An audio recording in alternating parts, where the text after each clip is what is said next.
The Hardy Boyz AEW future is in doubt. Plus, we've got backstage details on Sting's retirement match from AEW Revolution. And naughty Drew McIntyre has been quoting that infamous CM Punk All Out Meltdown. It's all in the Cultaholic wrestling news right now. Brother Andrew, yes, yes. And that goat, apparently, yes. What's happening to the Hardy Boyz? Yes! Let's tell everybody. I'll stop doing that. I'm really sorry. I'm not. In March 2020, obviously Matt Hardy signed a deal with AEW and was brought in during the Daily's Place era mid-pandemic to feud with the Inner Circle. Now, Matt was later joined by Jeff Hardy, and the two have had somewhat of a mixed bag of success as part of AEW so far. Now, last night, however, Fightful Select reported that Matt Hardy's current contract with AEW is set to expire this month. And whilst the two sides have been in contact, there's been no confirmation of a new deal being put in place. Now, Matt Hardy, I think he may have had one match this year. He was quite busy last year. Yep. But a bit quieter this year. What does this mean for Jeff Hardy, though? Well, Fightful have said, originally we were told that Jeff Hardy's AEW deal was set to match up with Matt's as far as length, but injuries and inactivity led to that no longer being the case. And there is time added to the deal, which means that Jeff Hardy, if Matt Hardy's contract isn't renewed, in theory, Jeff Hardy would have to stick around a little bit longer. For a bit longer, yeah. Which would stop a Hardy Boyz reunion anywhere else occurring. It would seem that way.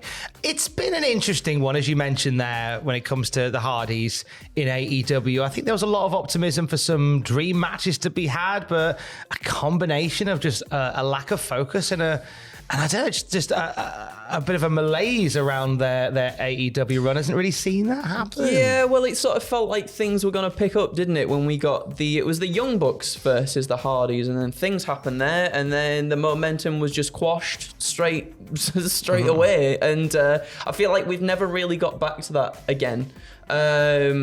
Would they be perhaps utilised more elsewhere? TNA wouldn't be a bad shout maybe for them. I saw Sam Driver on Twitter mentioning TNA, and I thought that's a really nice touch, actually. Just because they can tap into so much of the other stuff that they've not really tapped into in AEW and obviously WWE before. So that would be cool. Sign a Legends deal maybe with WWE to do stuff there. But then I feel like they very much are adamant that they've still got a little bit more in the bag. They want to sort of, finish on their own terms. But we've not quite got there yet. I thought there'd be more stuff with Edge and Christian and them, perhaps somewhere down the line. Maybe that was an idea between both parties there, but nothing's come to fruition yet. But yeah, I think if they weren't to sign with AEW, maybe TNA would be a good shout for them. I'm going to use my powers of manifestation here to predict the next 12 months of the Hardys. Yeah. Okay. So I think that they will leave roughly the same time from AEW. I think it's not necessarily what they want to happen or what we want to happen, but I think, for all my opinions worth, they'll leave AEW. I'll go a little bit quiet for a bit, maybe do some YouTube piloty solo-y stuff. They will go back to TNA, but nothing long term. I think it'll just be I think it'll be a month or two, maybe put over a tag team, do some Brother Nero stuff, do some silly things with PCO maybe, do some wackiness. Hall of Fame next year for WWE. Yeah. Both Hardys going into the Hall of Fame, and then maybe we have one more match with them on a pay-per-view in WWE next year. Yeah, no, I could definitely see that happening as well. And it feels inevitable for them as well to be going into the Hall of Fame at some point soon, at least, anyway. Because I think because WWE wanted to put Jeff Hardy in the Hall of Fame. Yes. But Jeff was like, well, no, put us both in, well, dickhead. Yeah, I mean, that would make more sense to me, at least, anyway. Yeah, I mean, obviously, Jeff Hardy's got more world title accolades, but regardless, they're the Hardys. That's how they're synonymous, right? Yeah. Always together. Synonymous as being the Hardys, the Hardy Boys, and everything, yeah. So it seems weird to not do that, but that's my thoughts. I think that might be what pans out. Saying in AEW, we said farewell farewell to Sting.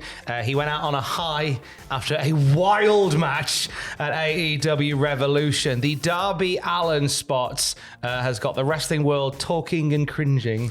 Yes. Oh, and just what you doing, Darby? Get a proper job. Stop it. Justin Barraza of Sports Illustrated gave us some details behind the scenes on that wild spot in that match. Yeah, so he said multiple people confirmed that that was the one spot Darby wanted above all. There was a plan B with a different finish in the event he could not return to the match, which turned out to be no more than a precaution. Once it was determined that Darby would make the jump, safety measures were applied. A rehearsal occurred earlier than usual in the day, and a stunt coordinator instructed how to place the items and reviewed the proper protocols. There were also nearby doctors anticipating the spot, and they were on high alert. And had Darby not been able to return to the match, the Bucks were prepared to call an alternate finish. So yeah. Yeah, I think that. I mean, I'm glad that was all put in place. Yeah, for sure. I think because AEW have got a lot of flack from a lot of people online for having a spot that risky during the match. But I guess it's one of those things where if it's something that you want to do, they go, okay, well, let's do it in the safest way possible.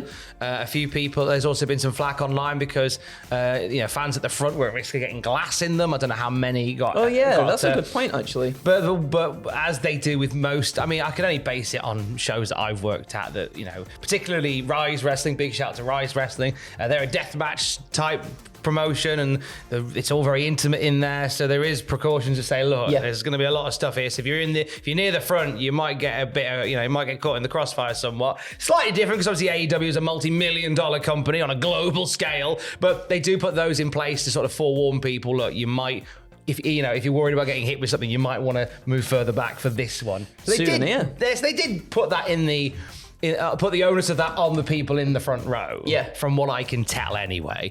In terms of the match itself and the finish, when it came to Sting winning the match, Justin Barraza said one of the only people in AEW that didn't want Sting to win the match was Sting. Yeah, he said one of the only dissenting voices about the finish was Sting. He preferred to give the moment and momentum to the Bucks, who he holds in extremely high esteem.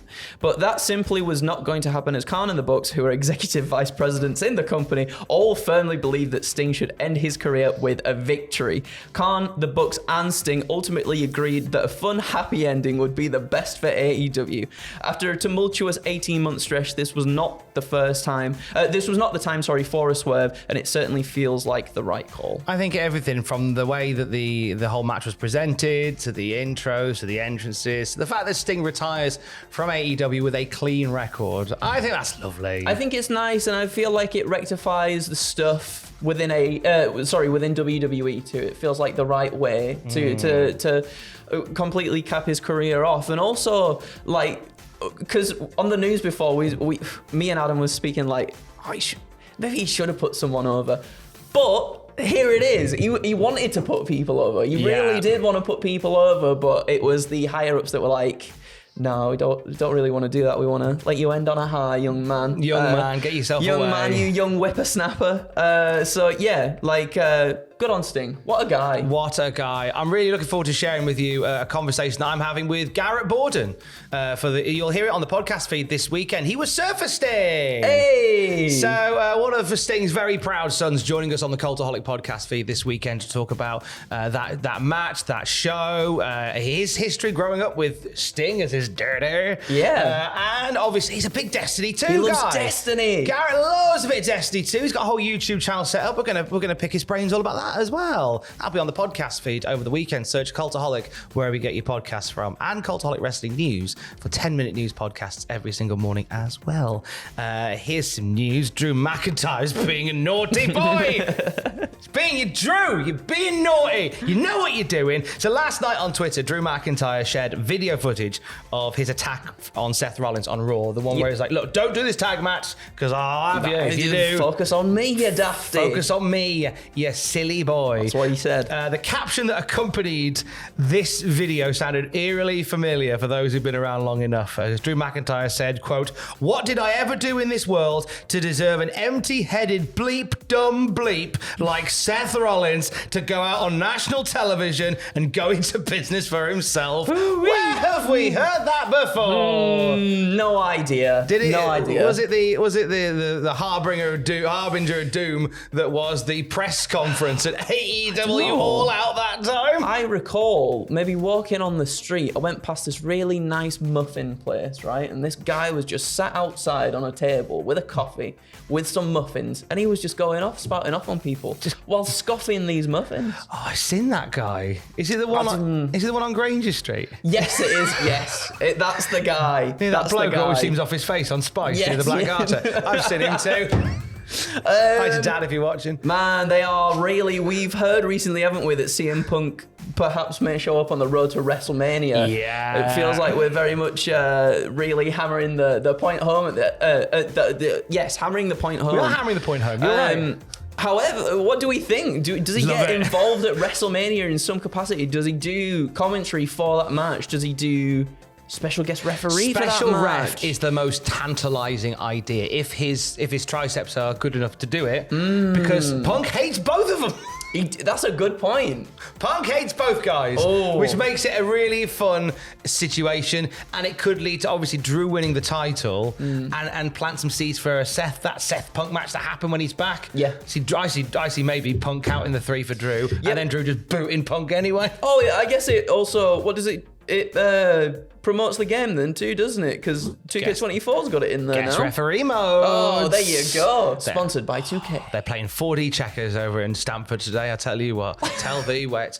Brand new Desert Island Graps on the podcast feed today. I had a chat with Amira Blair. You would have seen her in the corner of Michael Oku at Rev Pro High Stakes. That belter of a match. 6 stars Dave Meltzer gave it between Oku and Ospreay. Oh my, really? 6 stars 6? Dave gave it. Wow, that's cool. I know, right? So Amira talks about the role that she played in that match because she got a shoe-in in that match. Ooh. Also, I did some digging and found out that she had a massive public falling out online with an adult film star. Oh. So we dig that up. Fair enough. Find out what happened on the podcast feed right now. Search Cultaholic wherever you get your podcast from. I said that earlier. I'll say it again. Anything you want to plug, Andrew? No. Have a lovely day / week. Well, I'll see you tomorrow, won't I? News tomorrow. Yeah, have a good one. Enjoy your Thursday. Do something today for you. You know, something that cleanses your soul, that lifts you a little bit. Because you know what?